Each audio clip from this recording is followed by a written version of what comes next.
Ya,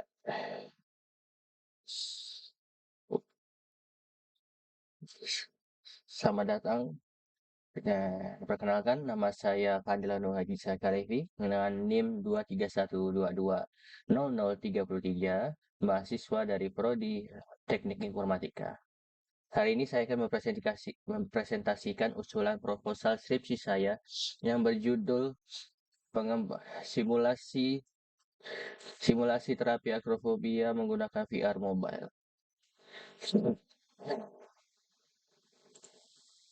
Latar belakang dan masalah. Latar belakang dari penelitian ini didasari oleh fakta bahwa akrofobia atau rasa takut berlebihan terhadap ketinggian merupakan salah satu jenis fobia yang saling ditemui di masyarakat. Metode penyembuhan psikologis yang paling efektif saat ini adalah Virtual Reality Exposure Therapy atau VRET. Namun, perangkat VR tingkat lanjut seperti Oculus Rift atau HTC Vive memiliki harga yang sangat mahal dan mobilitas yang rendah.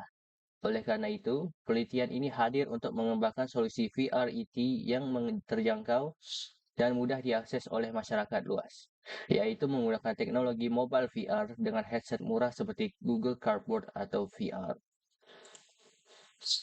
Tujuan dan manfaat penelitian. Oh, ya. Baik. Implementasinya adalah membangun lingkungan virtual 3D bertingkat multi-level menggunakan Blender dan menyusun logika desentralisasi di engine Unity. Keamanannya menyediakan media terapi paparan mandiri yang 100% aman bagi penderita tanpa risiko kecelakaan fisik. Uji efektivitasnya menguji fungsionalitas dan tingkat kemudahan penggunaan sistem menggunakan parameter kuesioner ilmiah (SUS).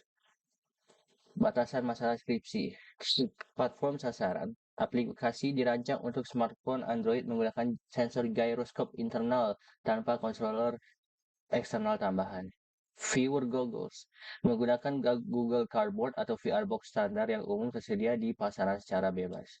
Skenario ketinggian. Dibatasi pada 4 level gradasi, ketinggian 0 meter hingga 50 meter untuk menghemat waktu pemodelan aset 3D. Fokus pengujian. Pengujian kepuasan menggunakan usability dan uji fungsionalitas tombol atau sensor sistem, bukan klaim penyembuhan klinik medis. Virtual Reality Exposure Therapy (VRET) merupakan metode standar yang teruji secara ilmiah untuk mengatasi fobia spesifik. Desensitisasi sistematis. Pengguna dipaparkan pada stimulus ketakutan secara perlahan dan bertahap dari level terendah hingga tertinggi. Kontrol mandiri. Pengguna dapat mematikan atau menghentikan simulasi secara instan kapan saja jika kecemasan meningkat berlebih. Umpan balik visual.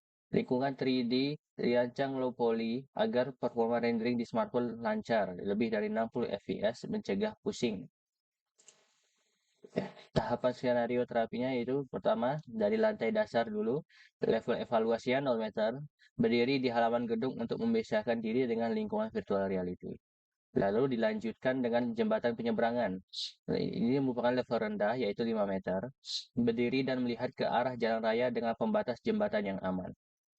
Lalu dilanjutkan lagi dengan balkon terbuka, level sedang 20 meter. Berdiri di balkon gedung lantai 5 dengan area pandangan ke bawah yang luas. Lalu kita lanjutkan lagi ya tahap terakhir yaitu adalah atap gedung level tinggi 50 meter. Berdiri di tepi landasan helipad atau gedung pencakar langit dengan angin virtual.